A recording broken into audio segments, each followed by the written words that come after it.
Okay, בוקר טוב, שבוע טוב. Hi. Uh, I hope everyone had a good Shabbat. Unfortunately, we are still as a state, as a people, we are in a difficult situation. And of course, we are adding this limud and this Torah for the success of our soldiers and for the הצלחה of our state. And Bezrat Hashem, we should get peace and quiet and security. We have a tall order. It seems it's a tall order in the Middle East to have peace, quiet, and security. Our hero today is Rav Yehuda Eliezer Waldenberg, which I'm not sure how much the name is known. Maybe he's better known by the name of his magnus opus, his famous work, the Tzitz Eliezer. This is 22 volumes of responsa, and he, for sure, is one of the leading poskim and responses in the last generation. He lived to 91, and he was very, very active almost throughout all of his life. And his life, speaking about him, are not so interesting, which is good, because that means that if the biography is not too dramatic, we have more time for his Torah. But nonetheless, you cannot really live as a Jew, you cannot really live boring life, I guess never, but especially not in the 20th century. I mean, if you were born in 1915, then you have been sentenced to live through interesting times, for better and for worse. So, but in his case, the story even begins with his father. So before even speaking about Rav Yehuda Eliezer Waldenberg, who is the star of this shiur, we need to speak about how a gadol is being made. So his father, Rav Yaakov Gedalia Waldenberg, made Aliyah from Kovna. So he was from Lithuania, from Kovna in Lithuania. And in the beginning of the end of the 19th century, he makes Aliyah from Kovna to Yerushalayim. And there he makes friends with Rav Tzvi Pesach Frank, who would later become the Rav Rashi of Yerushalayim. And Rav Frank is doing the shidduch of this Yaakov Gedalia Waldenberg, and the father of our hero is being matched with Rachel Leah Raguzinski. Now, these names mean nothing to you and to me as well, but her father, the name of Rachel Leah, was the headmaster, the Rosh Yeshiva of Etz Chaim. Etz Chaim was the famous Yerushalayim institution. We spoke about it already a few times. I mean, it was almost a modern school. It was a Talmud Torah. They taught, they don't taught only Torah. That's incorrect. They also taught general studies, and it was a very famous, very, very famous Talmud Torah. And in 1915, so that is in the middle of the First World War, and many of the people that came from places like Lithuania, who were Russian citizens, so they lived here in Yerushalayim, in Eretz Israel, but really, they carried Russian passports. So the Ottoman Empire, still ruling this place in 1915, they saw the Russians as enemies. So they jailed many of the Jews that had Russian passports, were jailed and interrogated under the suspicion of espionage, of spying. And 1915 is, by incident or not, also the birth of our hero.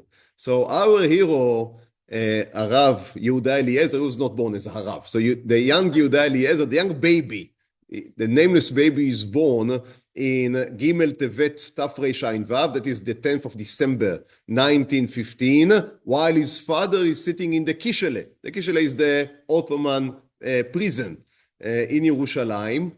And the Brit is being made without the father in presence. Not only that he was not there, they were not even able to consult him regarding the name of the child.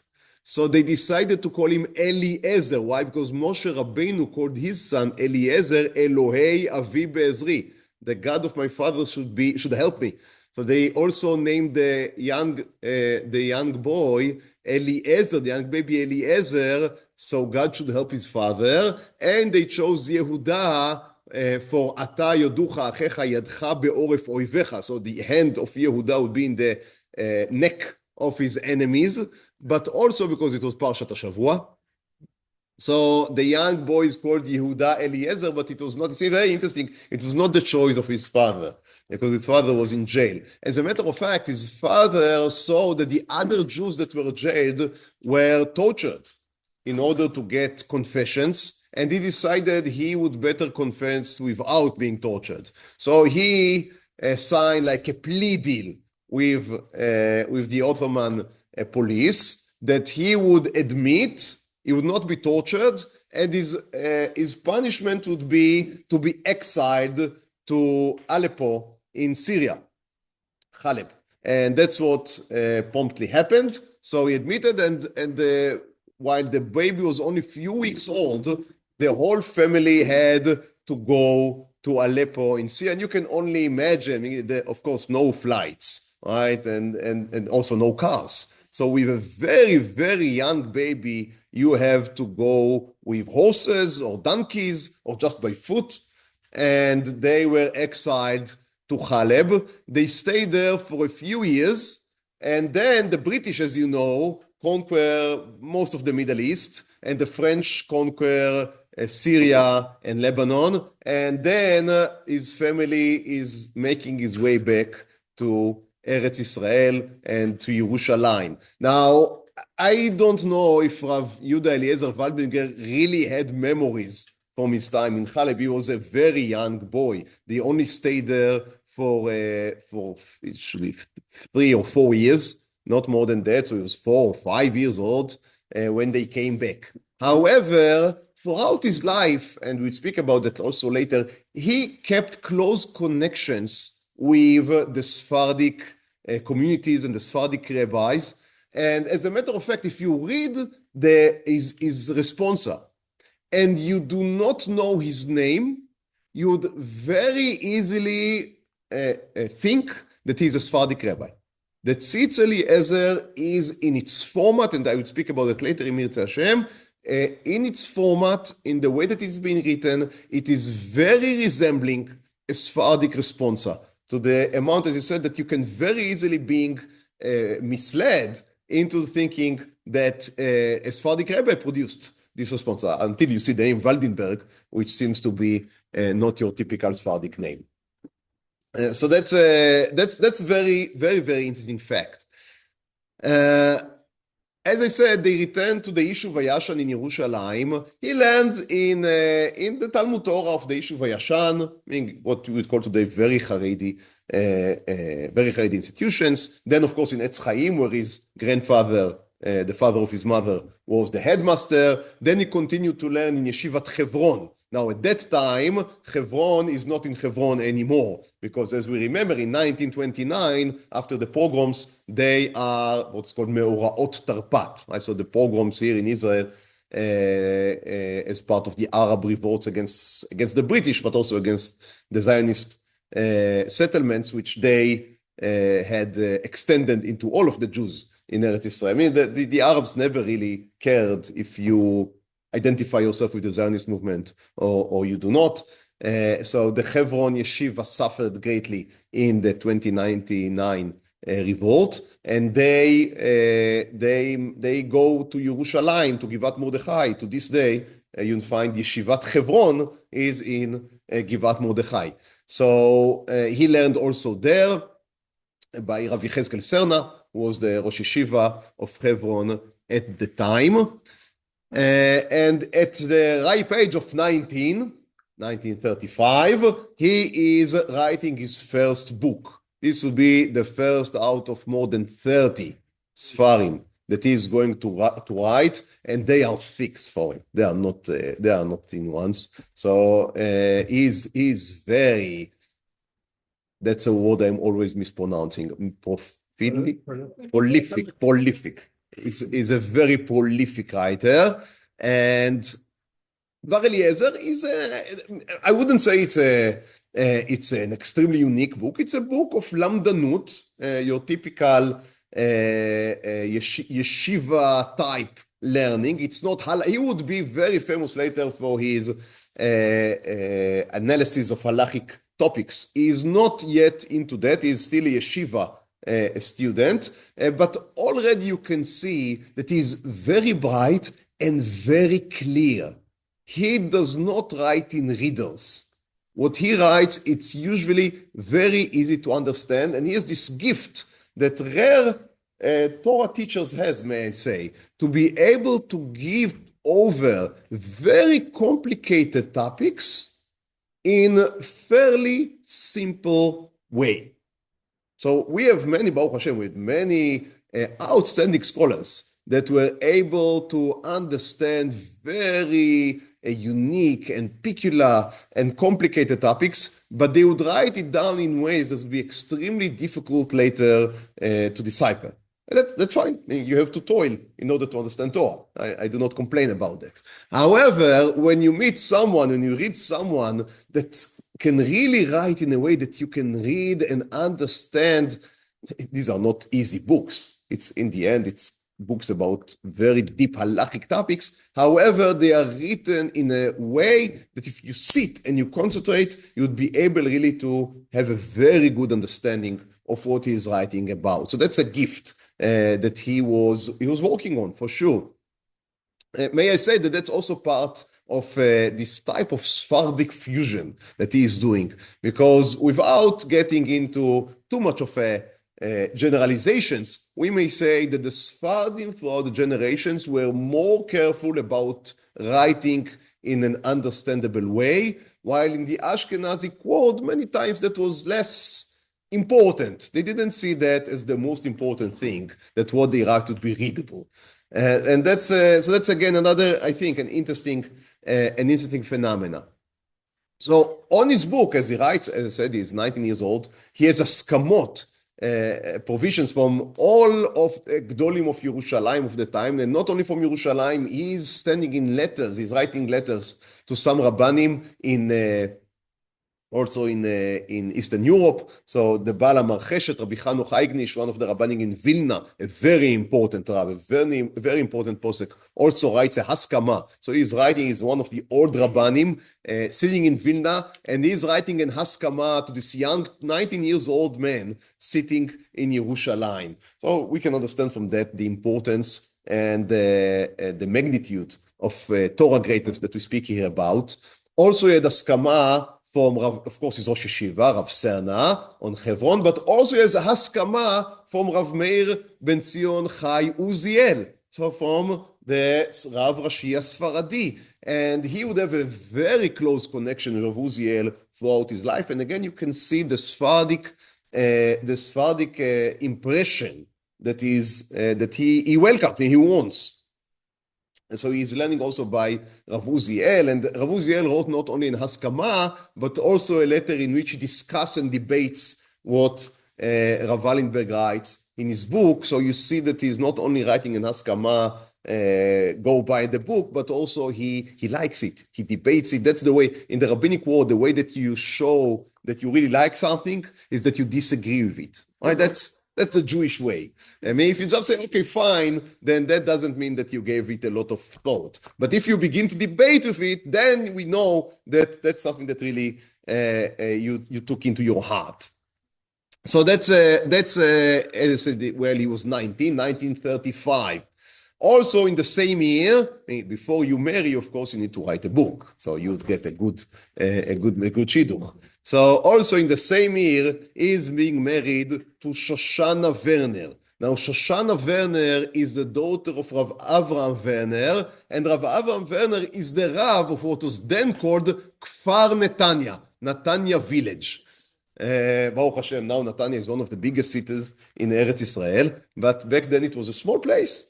And Rav Waldenberg, because he marries with the daughter of the Rav of Netanya, then he now goes to live next to his wife's parents. So for the next 5 years, he lives in Netanya. He gives shiurim in Netanya. So from 1935 to 1940, he was active in the Sharon.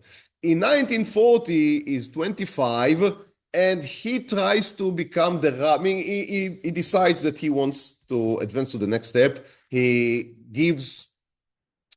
put himself as a candidate to some rabbinical positions that were open, Kfar HaRoeh. He tried to be the Rav of Kfar HaRoeh. But in the end, he finds himself the Rav of Kfar Vitkin. Here, again, very close to here. Now, Rav Vitkin, I don't think it's easy to be the Rav now, and it was not easy to be the Rav back then. There were some of the old people that really wanted the Rav and really wanted halacha and mikveh and eruv and everything that goes with a Rav. But there were other young people in the 1940s there that were very much against, and they really made his life miserable. Also harassed him on physical level. And that was too difficult for him. He was a man of peace. He was not someone that is being, you need to have a certain type of personality to stay in these type of places where some of the community may want you, but the others really do not. And you have to be it's not only strong, you need to have a thick skin. And if you do not have the thick skin, then you would suffer so much, you won't be really able to do much. And that was what was happening to him.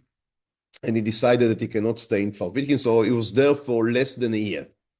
And after less than a year, he says, you know what, I do not want to be a formal Rav. It's not something that I desire to do. I want to go back to Yerushalayim and just sit and learn Torah. And to be honest, unfortunately, there is no good biography yet that was written on Rav Waldenberg, which is a surprise to me. But I will maybe explain later why it happened. It has to do, I think, with maybe the fact that he had only one son, and this son was niftar when he was still alive. So it may be that there was not enough family maybe to take care of that. Anyhow, so there is no good biography. There are a few doctorates that were written on Rav Waldenberg, and in one of them there was a biographical chapter, and most of the information I have I took from there. However, it doesn't write, or at least I was not able to trace it, how he made a living throughout his life. I'm sure that he sold some books. He also maybe he got some stipend from a yeshiva. So that is something that I am not completely clear about. It may be that she made, again, I unfortunately I don't have the information. Maybe it's out there somewhere, and it's just me I'm uninformed. I apologize. I was not able to obtain this knowledge. So he goes back to Yerushalayim, and he sits there, and he just learning and writing halacha. That's what he does. And you know what? I apologize. Take it back. I know how he made a living. I would explain in a few minutes. He becomes, after he returns to Yerushalayim, he becomes the Rav, the Rosh Yeshiva of Sha'arei Tzion. I guess from there he got the money.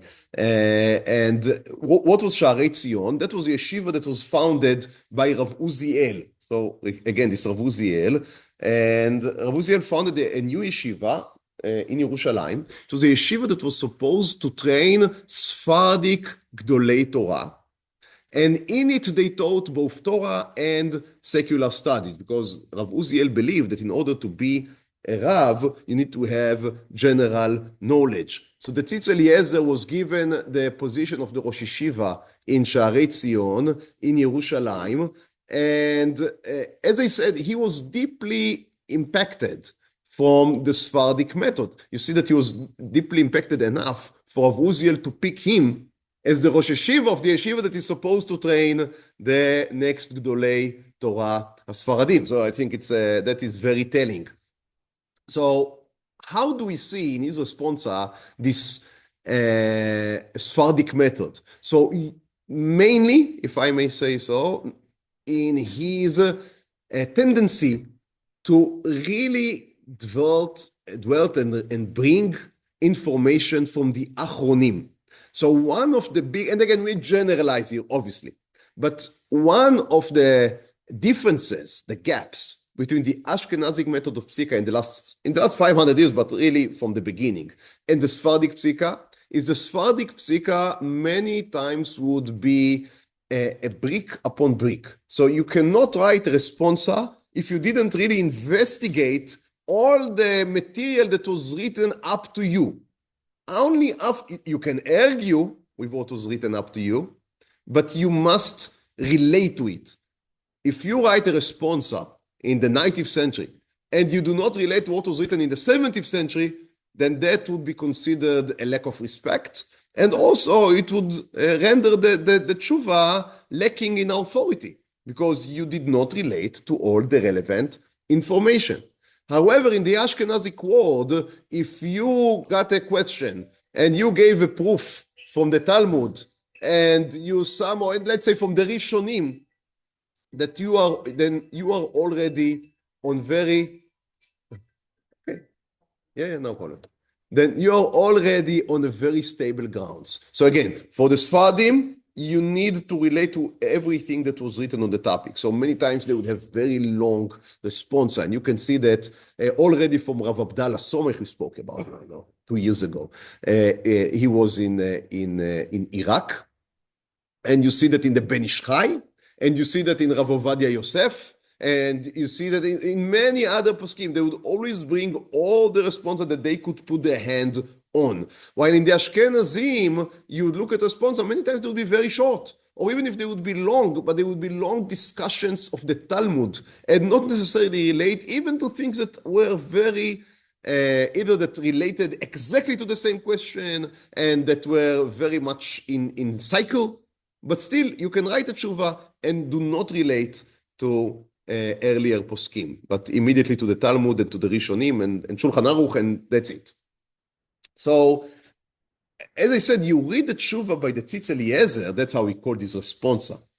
You read the tshuva from the Tzitz Eliezer, and you have this feeling that you are dealing with a Sephardic posek, because he would begin from the Gemara, but then he would give you everything that was written on the topic, and even sometimes he would criticize Ashkenazic responsa writers that did not did so.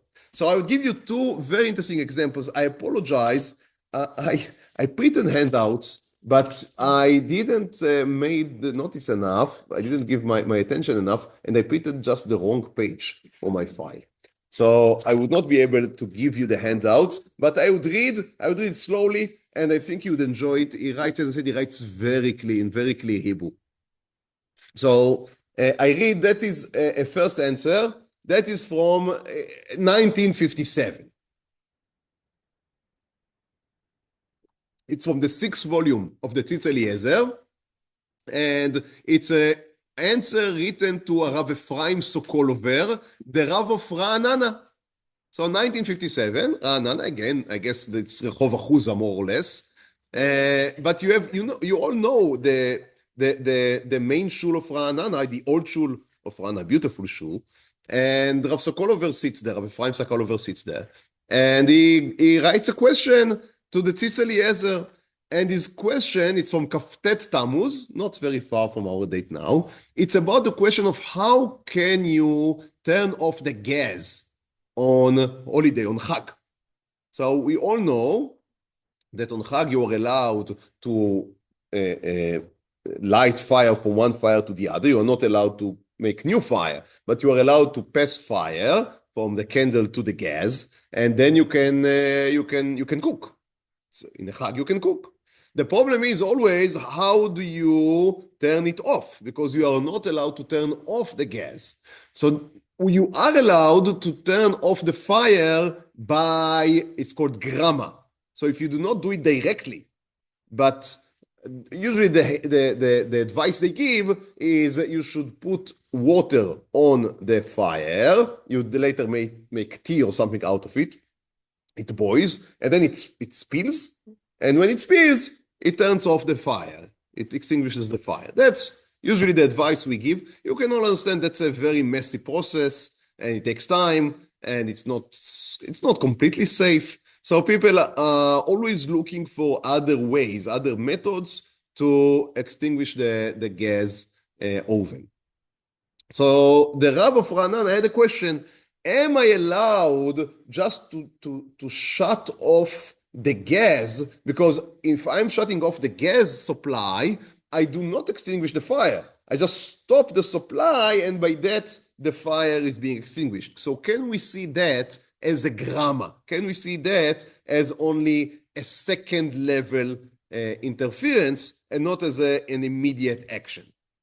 So he says, I got your answer, and this is, you quoted a certain rabbi that allowed it, that permitted it. And he says, האמת, התפלאתי מאוד על המחבר. I need to tell you the truth, he says, I was extremely התפלאתי, I wondered, I was surprised from the response that you sent me. איך שבעניין חמור כזה, הוא פוסק את פסוקו ויתרו בסכין החריפה בדברים קצרים. We speak here about questions of יום טוב, of איסור מלאכה, and you are just writing a few lines of a responsa, and in short words, יסודות קלושים בדימוי מילתא למילתא, and you just make assumptions from one topic to the other, כפי העולה על רוחו, according to what you think, מבלי להביא שום אסמכתה של ממש לדבריו, מדברי איזה גדולי הפוסקים המדברים כבר מבכזה. So he says you do not give any support to your ideas from the other words of rabbis that do speak about this topic. ואף לא את דברי ישועות יעקב, אשר כפי מחשבת רב אחד, דעתו ליתר. He says, I can even give you support to your leniencies. I know of some rabbanim that wrote support to be lenient. I am, later in this tshuva, he comes out on the stinging side. But he says, if you don't have a fair discussion, you don't even bring your own proofs. So that could not be considered a serious discussion. A serious discussion must relate to all previous sources. So again, that's, as I said, that's a very Sephardic trope and not necessarily an Ashkenazi one. I think it's very interesting. In another one, 1962, he fries a much bigger fish, we may say, than others. So in source, in a book that he published called Even Yaakov, it was after the death of his father in 1962. And then he writes the following in one of the simanim there. He debates there with the Igot Moshe, with Rav Moshe Feinstein, about questions of moving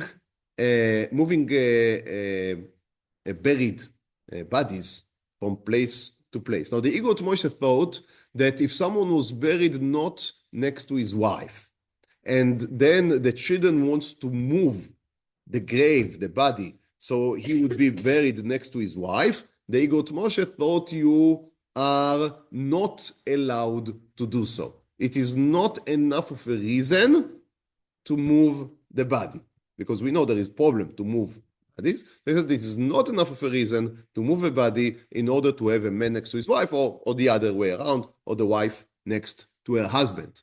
And then he writes, now almost the whole siman is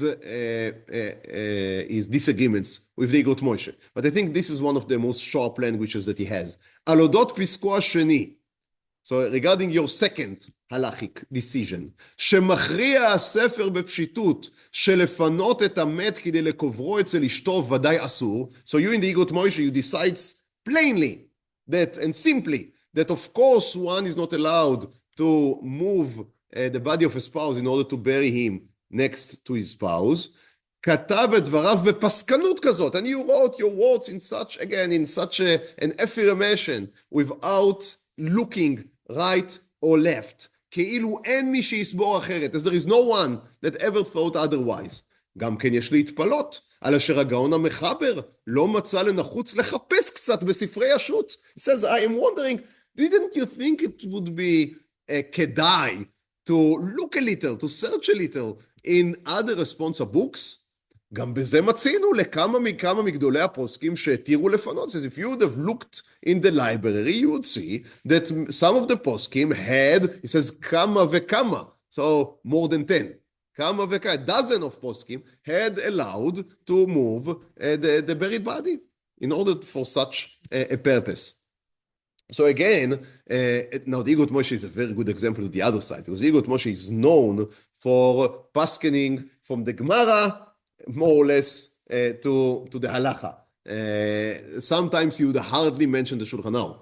So taking the Igot Moshe on one side and Tzitz Eliezer on the other side, that's like a clash of words.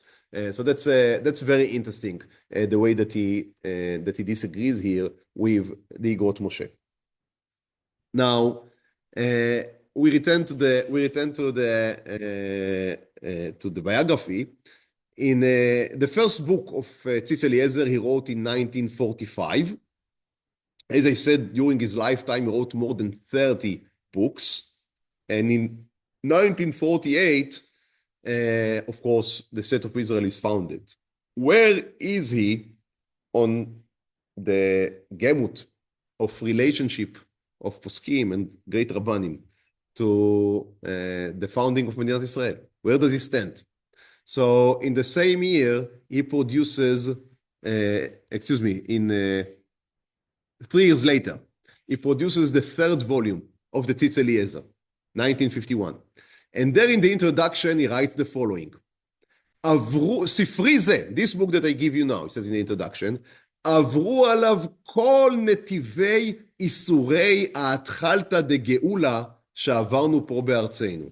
So he says, this book has suffered throughout all of the roads of suffering that we have suffered here in Eretz Israel during this time, he says, of התחלתא דגאולה, the beginning of the redemption. So his view of the founding of Medinas Israel, at least in 1951, people may change their mind later, but at least in 1951, he sees the founding of Medinas Israel as התחלתא דגאולה. Now, that should not come as a huge surprise on one hand, because he is a close friend and student of Rav Uziel, who was, of course, very Zionistic. He also, as a Yerushalmi, he was very impressed with Rav Kook, and he writes in a few places very, very highly about Rav Kook. So that's just where he was positioned. So he saw the founding of Medinas Israel as התחלתא דגאולה. And he says, but we suffered a lot. Of course, he lives in Yerushalayim, and you may be aware that in 1948, Yerushalayim was under siege. The old Yerushalayim was conquered. It was extremely difficult in Yerushalayim. And he says, הגענו עד הלום להתחיל לחיות בתור עם בארצו. However, even that we have suffered, we have finally made it to this point that we can begin to live as a nation in its homeland. התחלתי בהדפסתו לפני למעלה מ3 שנים. כמה שבועות לפני שאומות העולם הביעו מתוך הערה עליונה את הכרתם בחלק מזכויותינו לחיות בתור עם מארצנו. He says, I began to write it a few weeks before כ"ט בנובמבר, the 29th of November, 1947, when the UN decided to, he says, and the UN was guided by ההשגחה העליונה, by the divine, and they gave us some of our rights, he says, in Eretz Israel. וככה התענה, and so this book suffered בכל אשר התעניתי בעוברנו דרך כל קורי הניסיונות הקשים והמרים שנתנסינו במלחמת שחרורנו. So it says that this book went through all of this journey of suffering that I went through while we were fighting the war of our liberation. So מלחמת השחרור, ובעיקר במלחמת האימים על ירושלים, עיר קודשנו ותפארתנו, especially when you speak about the war on ירושלים, the city of our holy and glory. כמה מן הקונטרסים חידשתי בעצם ימי ההגנה והכיבוש, כשכל פנים קיבצו פרור, כקונטרסי על מלחמת הגנה, he says, I have here, in this book, I wrote about questions of war and defense on Shabbat, or also a response about using radio on Shabbat and Yom Tov. הדן מאשר התרחש ממש בעצם הימים המה. So he says, these were the questions we were dealing with. כשעפו מעל ראשנו ממש פגזי הזעם של האויב. I think we can maybe identify that, right? He says, I was sitting and writing, and I had missiles, rockets, cannon balls, going over my head as I was writing this Torah. וכל ירושלים הייתה כארגש. The whole Yerushalayim was like a volcano. פגזי האויב עפו בלי הפסק מעל ראשינו. So the bombs of the enemy were flying over our heads the whole time. דממת מוות שררה בכל העיר. The whole city was completely quiet because people were not daring to leave their shelters. לא הייתה שכונה אשר לא נפגעה. There was not a neighborhood that was not damaged. לא היה רחוב אשר לא נפלו שם חללים. There was not a street where people were not fell victim. התהילה והתפארת לחיילינו הגיבורים. So the glory and the thanks should be given to our hero soldiers that חירפו נפשם להילחם כאריות. And he continues on and on. He also tells his own personal story. He went to bring food to his family, and suddenly it seems that someone from the Jordanians had spotted him and they began to try and shoot him down. And he said, I was running next to the stones, and then he says, I overheard one of the Israeli commanders giving a command to move back because the soldiers saw that they cannot defend the position. He said, so I remained on the front line when I was worried that our soldiers are running back. And he said, I already said the vidui. I thought that's my end. Then I began to run, and there were bombs falling right and left. So it's a very dramatic story. But Baruch Hashem, he was saved, and he says that bitchonenu, we have a bitachon, right? We are secure. That as we saw the great miracles of God in the establishment of the state, asher me'olam lo pilalnu, we say we never thought, we never dreamt that we would see such miracles in our lifetime. כן נזכה לראות בעזרת השם בגאולתנו השלמה. So it would be merit to see our complete geula. And this is what is important, is that we should use, and he writes that at length, we should use this opportunity to implement the laws that the Torah gives us. And as he was just not someone to idle speak, he also wrote, these were 3 volumes. It was later published in 1 volume. It's called Hilchot Medina, the laws of a state, a Jewish state, according to the Torah. And in it he has everything that you want. So the first shar is about shoftim veshotrim. So the laws of the judge, how do you choose judges? How a judge should conduct himself.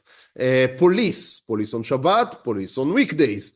Are you allowed to break into a civilian house if you think there is a crime being committed? So every question that he was able to imagine, he was writing down an extremely interesting sefer, and again very thorough. So he would not just write out of his own thoughts. He would try to find any precedent that he can find on the subject matter that he's reading about. So appointing a king, jail. Does halacha recognize the device of jail? What about, can the state has new laws and new punishments for things that are not written in the Torah? He has a whole chapter, of course, about army. So the questions of army, how do you conduct an army in a Jewish state? How do you, if you have shvuim, right? If you have prisoners, so what do you do if chas v'chaila your soldiers were taken prisoner? But also, how do you relate to the prisoners of the enemy? Very interesting material. Questions of food, questions of a get. So should the soldiers write a get to the wife? So the wives, if chas v'chaila the soldier is gone missing, the wife would not remain chained. Yeah, again, we should differentiate between immediate war and times, speaking about times of peace is always problematic when you speak about Israel, but times of relative peace. And he was very strong of the position that yeshiva boys should not be recruited during peacetime. Now, in the beginning of the state, he was more in favor of during war, that yeshiva students should join the Haganah, what was then in Yerushalayim. However, as he saw that the army was very chiloni in nature, he did not have, he was very worried that if the yeshiva boys would go there, then they would lose their faith, they would lose their ability to learn, they would lose many things. And so as things progressed, he was more and more against the recruitment of yeshiva students. Also, Tzvi Pesach Frank, by the way, that, as I said, he was a friend of his father, and he was very close to him, also was of the same opinion, more or less had the same mahalach, right? The same moving of his thoughts when he saw. We have to understand that as the state was founded, then many people, many of the Rabbanim hoped, believed, thought. When he wrote that, he didn't write that as some theoretical book. He really hoped that the leaders of the state would take their cue from the Torah. You say you establish a Jewish state. What does it mean that the state is Jewish? What does it mean? That you have a Magen David on your flag? What does it mean? What does it mean to be Jewy? So to be Jewish is to go by the Jewish laws. That was always what it meant, to be a Jew. So if you're a Jewish state, it needs to go by the laws of the Jews. And he thought that this book would be like the hukah, right? The constitution. Or if not the constitution, it would at least be like the Federalist, right? The letters that served as the basis for the constitution. As we all know, unfortunately, it fell into disuse because the rift between secular and religious was so deep that the seculars did not really had enough faith that if there would be a religious state, they thought that we would enforce everyone to keep the Torah and people would be stoned and things that, of course, he didn't think that would be done. However, the state of mistrust was so unfortunately, was so wide that it didn't happen. And as it didn't happen, some of the first itlahavut, enthusiasm for the state and for the army, the Rabbanim tried to roll it back a little. They still thought that the Medina is very good, but they were more worried about the direction it is heading towards. Yes. No. That is right.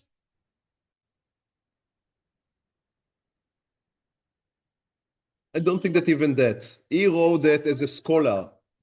He was close to Hapoel HaMizrahi, even I think in the first, that was printed, the second volume was printed בסיוע מוסד הרב קוק.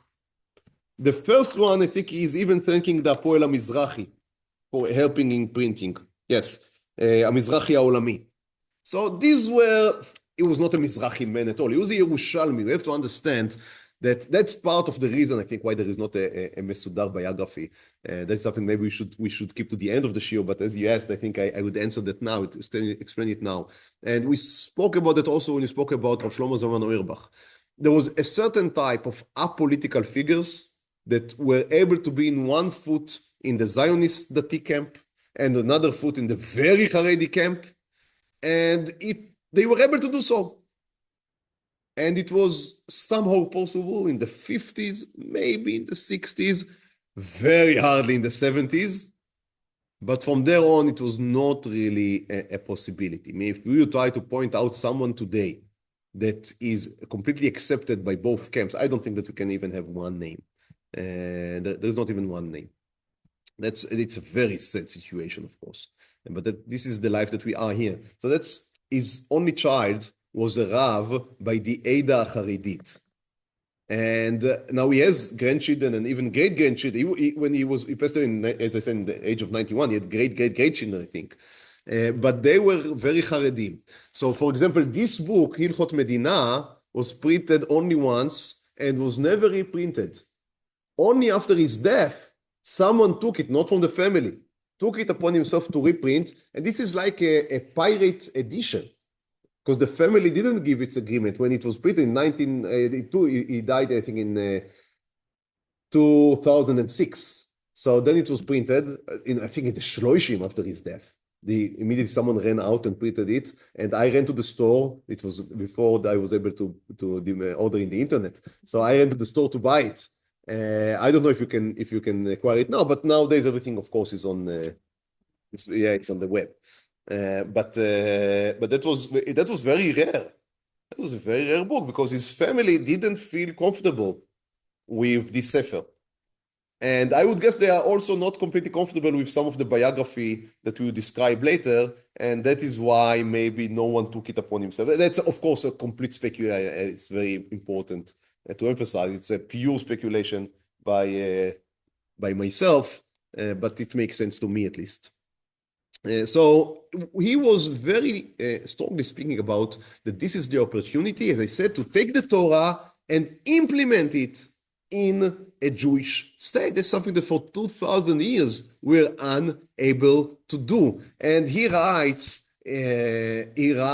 about, he says, what should be the way to govern? What is the right government type for a Jewish state? And he says, this is theocracy. Theocracy, it's like there is a democracy, aristocracy, so there is also theocracy. Theo, it's God, like theology. That's the Torah, right? The logic of God. And theocracy means the rule of God. That is the rule of the Torah. Now, we can also translate it into the rule of the law. But what it is, it's the rule of God. And this says you can have a theocracy democracy, meaning a democracy that would be a theocratic democracy. So you have a complete democracy, you can have a free press and choose your leaders, etc., etc., etc. But everything should be governed according to the laws of Torah.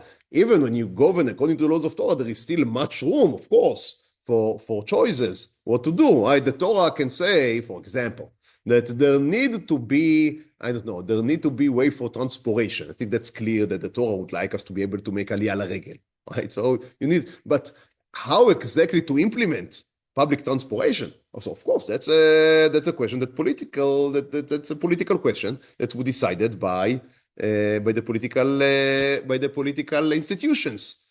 So you'd have like you would say now bagatz, right? That it would be a bagatz that rules by the laws of Torah, and they would guide the politicians how they should run the state, but the decisions would be made by the politicians. That's very broadly speaking. Now he tries to describe it very, very at length here. Who can be a Knesset member? How a Knesset member should conduct himself? I mean, you read that and you can cry sometimes. And so he had very lofty ideas about how a Jewish state would look like. I mean, we sat for 2,000 years and dreamt about the Jewish state. And now it was created, and we are taking laws from the British or from the Turks or from the... I mean, that's a disgrace. He saw that as, I think very justly, as a disgrace. So that's, and he says if you have a democracy, very interesting, he says if you would continue to have a democracy without God, then a democracy without God can very easily be corrupted into something that would be murderous. Because if the majority rules and it's not being constrained by divine values, then who knows what democracy can turn into. And by the way, that's very interesting. Again, that's not something that only he had warned against. If you are familiar with the ancient Greek philosophy about politics, then Aristotle and Plato, both of them were very much against democracy, and more or less from the same reason. They thought that the masses are not necessarily smart, and giving the choice to the masses would not lead you in the smart path. So you should have a philosopher king. They thought that would be better. But the Tzitz says, no, democracy is very good because it gives the freedom to the people, but it needs to be constrained by the values of Torah. That's how he saw, which of course, I think, again, to implement that, we seem to be so far away from it. And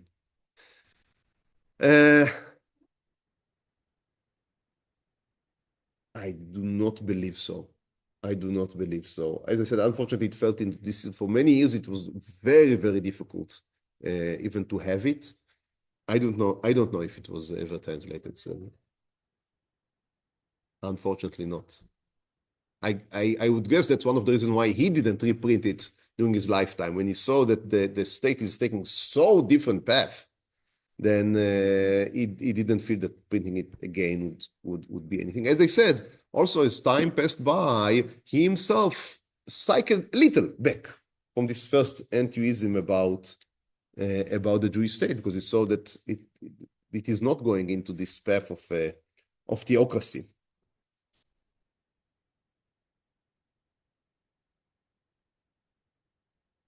There are many people that want. There are many people that would want to do that.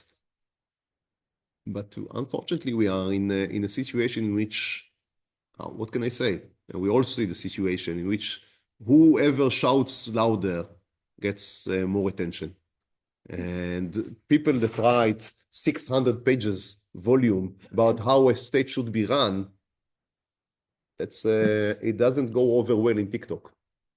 And that's what governs today, right? The way that parties are publishing themselves, advancing themselves. I don't know if the parties even have matzah. It used to be, there was something called matzah.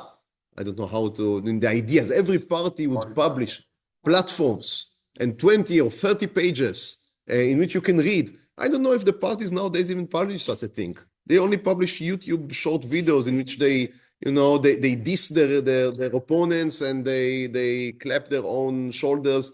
We are in very shallow times.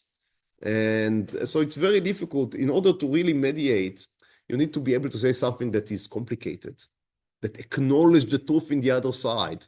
But nowadays, if you acknowledge the truth in the other side, you immediately lost, right? Because you must shout the loudest that you can for your own position. So these are very troubling times that we live by. Yeah, that's very sad. I would use the 5 minutes that I still have to speak about another area that really, that's the area that put him on the map. Now, he gave psikot about every realm of Jewish life that we can think of. But I think he was most famous because he was one of the first and leading authorities on what we'd call today medical ethics, medical Jewish ethics. And the reason he began with that was he lived near the old Shaare Zedek hospital. Nowadays, Shaare Zedek is where you know it, but it used to be next to Jaffa Street. So he lived in a rehov that was named Rehov Mazor. Also, Mazor is medicine, and the shul. Now, Shaare Zedek was established by a Dati doctor, Professor Falk. And the doctors, most of them were Dati, and they would daven in a shul where Waldenberg also davened. And so they would come to him. He was known as a great posek, and they came to him with questions. So he'd hear a question in Mincha and Ma'ariv, and the next day he would give an answer. He would also write it in his responsa. And more than 20, I am not the one that made the statistics. I said there were few doctorates that were written on his responsa, and more than 20% of his responsa deals with halacha and medicine, halacha and end-of-life questions, halacha and beginning-of-life questions. So he was very, very important posek in this area. I will give just a few of his psikot. Some of them have become very basic, and you don't even understand what is new about what he said, but when he said it was not so simple. Some of them are not so agreed upon today. And he was an innovator then, and he still can be seen as an innovator now. So the first one is the questions of treating a non-Jew on Shabbat. Again, for us, it may seem as a very, very simple. Of course, you treat a non-Jew that came into the hospital on Shabbat, even if it would include Chilul Shabbat. But we have to understand that on Chutz La'aretz, mostly Jewish doctors were able not to treat because there would be other doctors that would treat. So you would not need to be Mechalel Shabbat for a non-Jew. And of course, not Mechalel Shabbat in the Oraita, maybe in the Rabbanan, but not in the Oraita. But here in Eretz Israel, so in Shaare Zedek, almost all of the doctors are Jews. Back then, I'm sure all the doctors were Jews. And an Arab or someone is a British, right, is being admitted into the shul on Shabbat. It's a trauma. It's an emergency. Are you allowed to treat him? And Rav Waldenberg said, yes, of course, even on a deoraita. And that is a psika that I think nowadays is completely accepted. Second one. He was, I think, the first posek in the world that was asked about pundekaut. You'd help me?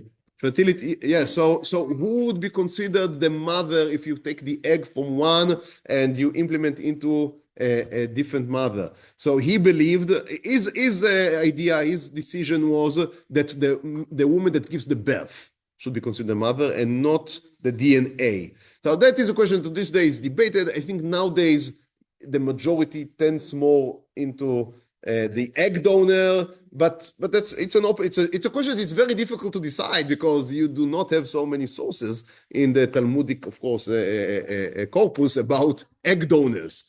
So that's a second question that he was innovator about the unfortunate topic of miscarriages, meaning but artificial miscarriages that are being initiated.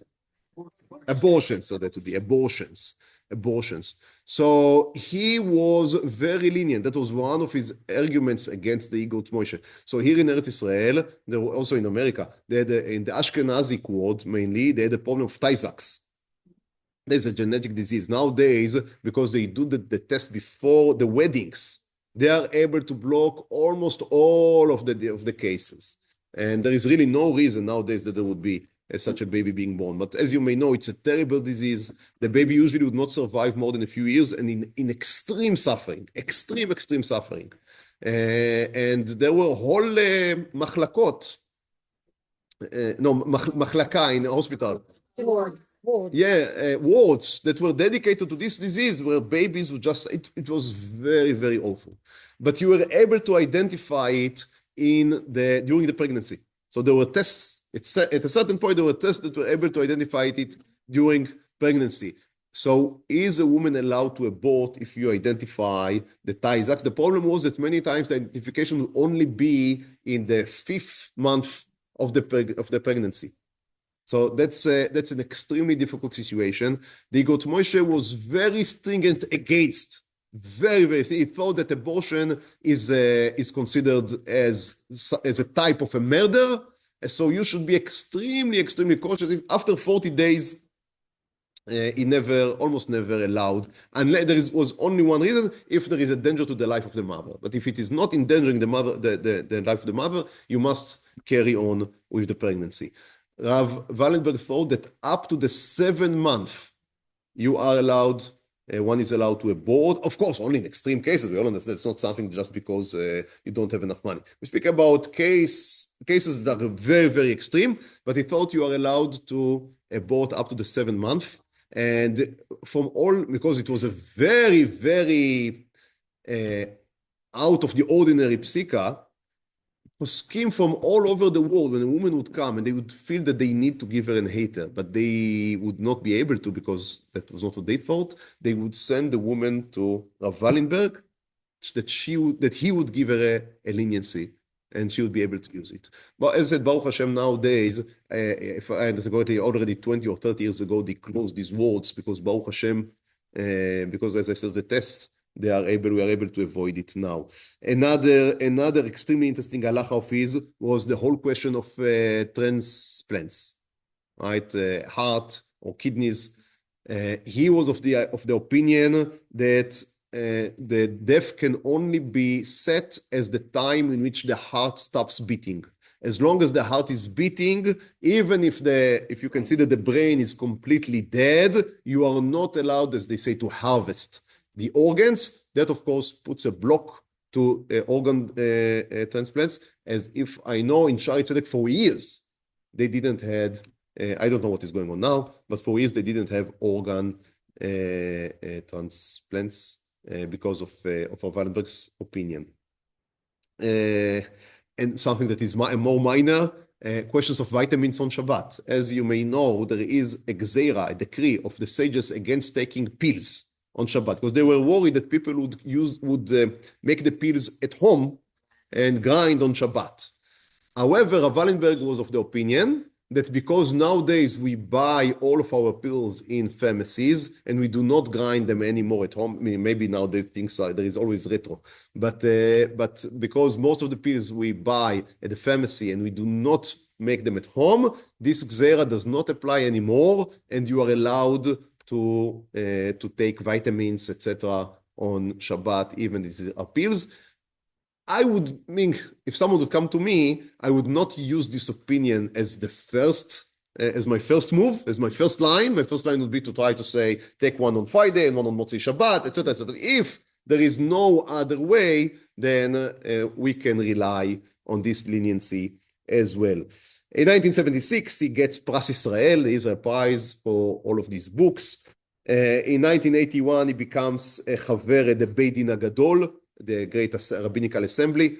And unfortunately, as I said, in 2005, his only son, Rav Simcha Bunim, dies while he was still alive. And a year later, he also passes away in 2006 at the age of 91, and he's buried in Har HaMenuchot. As I said, on one hand, his legacy is with us to this day. His psikot are used in every area almost of halacha. We just needn't even scratch the tip of the tip of the tip of the iceberg in this shiur.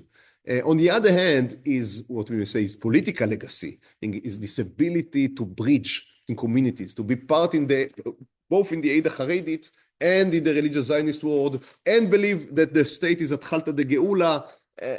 All of that, it is very difficult nowadays to find someone that would be able to fill these gaps and to be above all of these.